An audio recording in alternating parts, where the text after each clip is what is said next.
হরে কৃষ্ণ। ভাগবত কথামৃতে সকলকে জানাই স্বাগত। এই ভাগবত কথামৃত যদি আপনাদের ভালো লাগে অবশ্যই চ্যানেলটি সাবস্ক্রাইব করে দেবেন। ভিডিওটি স্কিপ না করে পুরোটা শুনুন, আশা করি ভালো লাগবে। হরে কৃষ্ণ, হরিবোল। জানিতাই আজ 13 ফেব্রুয়ারি 2026 শুক্রবার। প্রতিদিনের অনলাইন সৎসঙ্গ শুরু করার আগে আমি আমার গুরুপাদ পদ্মে শ্রীচরণে অহেতুকি ভক্তি প্রার্থনা করি। ভক্তি সিদ্ধান্ত সরস্বতী গোস্বামী প্রভুপাদের সেই চরণান্তিকে শতকোটি ভক্তিপূর্ণ প্রণাম জানায়। শ্রী শ্রী শ্রী শ্যামদাস বাবার চরণে দণ্ডবত প্রণাম এবং সমস্ত গৌরাঙ্গ পরিবারের সকল ভক্তকে জানাই দণ্ডবত প্রণাম। সকলের কাছে আমি কৃপা এবং আশীর্বাদ প্রার্থনা করছি। বন্দে গুরুপদদ্বন্দ্বম ভক্তবৃন্দ সমন্বিতম শ্রীচৈতন্য প্রভুম বন্দে শ্রীনিত্যানন্দ সহোদিতম শ্রীনন্দনন্দনং বন্দে শ্রীরাধিকা চরণোদ্বয়ম গোপীজন সমায়ুক্তং বৃন্দাবনং মনোহরম। অজানুলম্বিত ভুজৌ কনকাবদাতৌ সংকীর্তনৈকপিতরৌ কমলায়তাক্ষৈ বিশ্বম্ভরৌ দ্বিজবরৌ যুগধর্মপালৌ বন্দে জগৎপ্রিয়করৌ করুণাবতারৌ। নমামি গঙ্গে তব পাদ পঙ্কজম সুরাসুরৈর্বন্দিত দিব্যরূপম ভক্তিম চ মুক্তিম চ দদাসি নিত্যম ভবানুরূপে সদা নরাণাম। ধ্যেয়ং সদা পরিভবগ্নম অভীষ্টতোহম তীর্থাস্পদম শিববিরিঞ্চিনুতম শরণ্যম প্রণতপালম ভবাব্দিপোতম বন্দে মহাপুরুষতে চরণারবিন্দম। ভাগীশযস্য বদনে লক্ষ্মীর্যস্য চ বক্ষসি যস্যস্তে হৃদয় সংবিত্তম নিঃসঙ্গমহং ভজে। গঙ্গাতরঙ্গ রমণীয় জটা কলাপম গৌরী নিরন্তর বিভূষিত বাম ভাগম নারায়ণ প্রিয় মনঙ্গ মদাপহারম বারাণসী পুরপতি ভজ বিশ্বনাথম। শ্রীকৃষ্ণ চৈতন্য প্রভু নিত্যানন্দ শ্রী অদ্বৈত গদাধর শিবাসাদি গৌর ভক্ত বৃন্দ। জয় রূপ সনাতন ভট্ট রঘুনাথ শ্রীজীব গোপাল ভট্ট দাস রঘুনাথ। নারায়ণং নমস্কৃত্যং নরং চৈব নরোত্তমং দেবীং সরস্বতীং ব্যাসং ততো জয়মুদীরয়েৎ। ওম হরে কৃষ্ণ কৃষ্ণ কৃষ্ণ হরে হরে, হরে রাম রাম রাম হরে হরে। গৌরী গোষ্ঠীপতি ভক্তি সিদ্ধান্ত সরস্বতী ঠাকুর প্রভুপাদ পরমহংস জগৎগুরু জানাচ্ছেন যে এই কলিযুগের মানুষের একমাত্র নাম সংকীর্তন হচ্ছে মুখ্য ভজন। এই কলিযুগের মানুষের নাম সংকীর্তন হচ্ছে একমাত্র উপায়। কলিযুগের মানুষের শ্রীমান মহাপ্রভু এছাড়াও গোস্বামীগণ, মহাপ্রভুর যারা পরে এসেছেন সেই গোস্বামীগণ, তাদের যে সিদ্ধান্ত, সেই সিদ্ধান্ত তারা করেছেন যে সংকীর্তনটাই হচ্ছে এই কলিযুগের মানুষের মুখ্য। এই কলিযুগে হচ্ছে নাম সংকীর্তন হচ্ছে ভক্ত অঙ্গের শ্রেষ্ঠতম। স্মরণ শ্রবণ নাম সংকীর্তনের অধীন। এই যে শ্রবণ করা স্মরণ করা সব নাম সংকীর্তনের অধীন, নাম সংকীর্তনের ভিতরেই রয়েছে। আর সেই নামের কৃপা না হলে লীলা স্ফূর্তি হয় না। আমরা যে ভগবানের লীলার মধ্যে ডুববো, এগুলো সহজেই আর বুঝতে পারে না। এই যে নামের কৃপা না হলে ভগবানের লীলা স্ফূর্তি হয় না। ভগবত লীলা লীলা কথা শ্রবণটা কিভাবে করতে হবে, এটা একমাত্র সৎ ধারায় যারা আছেন, গৌরীয় ধারায়, তারাই কিছুটা অবগত আছেন। আর যারা গৌরীয় ধারায় নেই তারা এসবের অনেক দূরে রয়েছেন। সে বলছেন নামের কৃপা না হলে লীলা স্ফূর্তি হয় না। লীলা কথা অনেক শ্রবণ করলাম, কি হবে তাতে? কিচ্ছু হবে না। ভগবান লীলা, শ্রীকৃষ্ণ লীলা, হ্যাঁ খুব শুনতে ভালো লাগে, কিন্তু আমার এই নামের কৃপা হয়নি, গুরু কৃপা হয়নি, আমি কি বুঝবো ওগুলো? ও দুদিন পরে সব শেষ। তাই বলছেন পৃথক করে আর স্মরণ চেষ্টা করতে হয় না, স্মরণ আপনিই হবে। আমি যদি নামের কৃপা পাই, ভগবানের নামের মধ্যে থাকি, নাম সংকীর্তন, হ্যাঁ, তাহলে পরে ভগবানের লীলা স্ফূর্তি আপনিই হবে। মানুষের মনোকল্পিত এই ছড়া কীর্তনটা নাম কীর্তন নয়। একটা কিছু করলেই হয়ে গেল, লিখে দিলেই হয়ে গেল, গান করলেই হয়ে গেল, না, এটা নাম কীর্তন নয়, এটা নাম অপরাধ। নাম অপরাধ কীর্তন। প্রভুপাদ বলছেন যে যা কিছু গান করলাম, একটা লিখে দিলাম বলেই সেটা হবে না, মহাজনের অনুমোদিত হতে হবে। ভক্তিনাথ ঠাকুর মহাশয়, নরোত্তম দাস ঠাকুর, বিশ্বনাথ চক্রবর্তী ঠাকুর, এনাদের মতে এনারা যে করেছেন সেটাই কীর্তন করতে হবে। নিজে একটা কিছু লাগিয়ে কীর্তন করলাম, বাহাদুরি পেয়ে গেলাম, হাততালি, খুব সুন্দর সুরতাল, না, এর দ্বারা কৃষ্ণ ভজন হবে না, এর দ্বারা সাধুগুরু বৈষ্ণবের কৃপা হবে না, লোকের মনোরঞ্জন হতে পারে।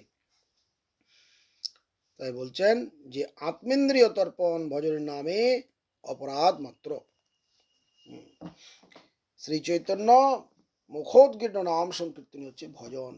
চৈতন্য মহাপ্রভু যে পথ প্রদর্শন করেছেন, সেই পথে থেকে আমাকে, সেই গুরু পরম্পরার ধারার মধ্যে থেকে আমাকে নাম সংকীর্তন করতে হবে, ভজন করতে হবে। এই নাম সংকীর্তনটাই তো ভজন। ভজন কি? ভজন হচ্ছে নাম সংকীর্তন, গুরু পরম্পরা ধারায় তাদের বাণী পালনটা হচ্ছে ভজন। এইটার দ্বারাই সে তার প্রেম সম্পত্তি লাভ করতে পারবে। আর কি বলছেন প্রভুপাদ? বলছেন সেই স্বয়ং প্রকাশ যে নামামৃত সেবনমুখ একটি ইন্দ্রিয় আবির্ভূত হয়ে স্বীয় মধুর রসে সমগ্র ইন্দ্রিয় গ্রামকে প্লাবিত করতে পারে। আমাদের যে ইন্দ্রিয়গুলো রয়েছে, এই ইন্দ্রিয়গুলো বহির্মুখ। এই ইন্দ্রিয়ের দ্বারা কখনো ভগবানের সেবা করা যায় না। এই ইন্দ্রিয় দিয়ে ভগবানের সেবা কখনোই করা সম্ভব নয়। কিন্তু কখন হবে? যখন ইন্দ্রিয়গুলো সেবা করতে করতে, এই সমস্ত কথাগুলো একটু কন্ট্রাডিকশন। তাহলে সেবক মশাই বলছেন আপনি ইন্দ্রিয় দিয়ে সেবা হয় না, তাহলে সেবা করবো না? না, সেটা বলছেন না। ইন্দ্রিয় দিলে ইন্দ্রিয় দিয়ে সেবা করতে হবে। সেবা করতে করতে যখন ইন্দ্রিয়গুলো সেবনমুখ হয়ে উঠবে, ভগবানের সেবা ছাড়া সেই ইন্দ্রিয়গুলো থাকতে পারে না, তখন ভগবান শ্রী গৌরাঙ্গ মহাপ্রভু তাকে কৃপা করবেন। তাই গৌরাঙ্গ মহাপ্রভু এই সিদ্ধান্তে কীর্তন করেছেন ভজনের মধ্যে শ্রেষ্ঠ নববিধা ভক্তি, কৃষ্ণ প্রেম দিতে ধরে মহাশক্তি, তার মধ্যে নাম সর্বশ্রেষ্ঠ, নাম সংকীর্তন, নিরপরাধে নাম লইলে পাই প্রেম ধন। তাহলে ভজনের মধ্যে শ্রেষ্ঠ হচ্ছে নববিধা ভক্তি, কৃষ্ণ প্রেম দিতে ধরে মহাশক্তি, তার মধ্যে সর্বশেষ নাম সংকীর্তন। তাহলে নাম সংকীর্তন হচ্ছে সর্বশ্রেষ্ঠ। আর সেই নাম সংকীর্তনটা মহাপ্রভু বলেছেন যে নিরপরাধে, অপরাধ শূন্য হয়ে লহ কৃষ্ণ নাম। অপরাধ শূন্য না হলে সেই নামের কৃপা আমরা লাভ করতে পারবো না। তাই আমাদের সাবধানতা অবলম্বন করে গুরু বৈষ্ণব অধীনতায় সেবা করে যেতে হবে। প্রভুপাদ বলছেন যে কৃষ্ণ ভক্ত গুরু বৈষ্ণবের সেবা দ্বারা প্রকৃত কৃষ্ণ সেবা হয়। আমরা ভগবানকে ভালোবাসতে চেষ্টা করি, ভগবানকে সেবা পুজো করি, ভগবানের জন্য করি, এটা সহজিয়া। সহজিয়ারা বুঝতে পারে না, তারা মনে করে যে কৃষ্ণের পূজা করলেই সব হয়ে যায়, সেই কৃষ্ণই সব থেকে বড়। সহজিয়া। প্রভুপাদ এগুলোকে খণ্ড বিখণ্ড করেছেন। তাদের যে সিদ্ধান্ত সেগুলোকে প্রভুপাদ পদদলিত করে যে শুদ্ধ ভক্তি প্রচার করেছেন। তিনি বলেছেন তাই তারা নিজে বৈষ্ণব অভিমান করে, সহজিয়া, অপরের সেবা নেয়, নিজে গুরু বৈষ্ণবের সেবা ছেড়ে দেয়। কিন্তু শ্রীচৈতন্য মহাপ্রভু গোস্বামীগণের কথা যারা শুনেছেন, প্রভুপাদের কথা শুনেছেন, তারা জানেন যে কৃষ্ণের ভক্ত গুরু বৈষ্ণবের সেবা দ্বারা সত্যি সত্যি মঙ্গল হয়। তাহলে গুরু বৈষ্ণবের সেবা দ্বারা কৃষ্ণ সেবা করা যায়। কৃষ্ণের সেবা আমি করতে পারি না, সে আমার যোগ্যতা নেই। কৃষ্ণ ভক্তের সেবা ছেড়ে কৃষ্ণ সেবা কোনো মূল্য নাই। কৃষ্ণ ভক্ত সেবা করলাম না, আমি ভগবানের সেবার দিকে খুব আমার ইচ্ছা, এটা সেবা নয়, এটা প্রকৃত নয় সেবা, এটা অহংকার। এর দ্বারা ভগবান কৃষ্ণের কৃপা পাওয়া যায় না, মঙ্গল হয় না। যারা সাধুগুরুর সেবা আনুগত্য ছেড়ে কৃষ্ণ সেবা নাম ভজন এসব করে, অভিনয় করে, এগুলো তাদের প্রতি পদে পদে অপরাধ হয়। এই অপরাধ আস্তে আস্তে কি হয়, অনেক দূরে চলে যায়, তখন আর কৃষ্ণ নাম হয় না, তখন আর কৃষ্ণ সেবা হয় না। তাই বলছেন শরণাগত ভক্ত গুরু বৈষ্ণবের আনুগত্যে সেবা করতে হবে। শরণাগত ভক্ত যারা, তাদের সেবার আনুগত্যে সেবা করতে হবে। গুরু বৈষ্ণবের কৃপায় সেই কৃষ্ণ সেবা হবে। তখন প্রভুপাদ বলছেন, আমার ধারণা ছিল যে আমি গণিত শাস্ত্রে বড় পণ্ডিত, দর্শন শাস্ত্রে বড় পণ্ডিত। তখন ভাগ্যক্রমে সেই গুরুদেবের দর্শন পেলাম, গৌরকৃষ্ণ দাসবাবাজি মহারাজ প্রভুপাদের গুরুদেব। আমি ভাগ্যক্রমে সেই গুরুদেবের দর্শন পেলাম। তখন সেই গুরুদেব বললেন যে মহা সত্যবাজিতা, নির্মল নৈতিক জীবন পাণ্ডিত্য, এই গুরুদেব প্রভৃতিকে সব অকিঞ্চিত কর জেনে আমাকে ধাক্কা দিলেন। এত বড় গুণ প্রভুপাদের ছিল, সেগুলোকে গৌরকৃষ্ণ দাসবাবাজি মহারাজ এগুলো সব ধাক্কা দিয়ে বলেছিলেন। তিনি প্রভুপাদ বলছেন, তাহলে তখন আমি বুঝলাম যে এই সমস্ত এত গুণকে যারা ধাক্কা দিতে পারে, তার কত গুণ আছে, তিনি কত ভালো, যেগুলোকে ধাক্কা দিতে পারেন। প্রভুপাদ বলছেন,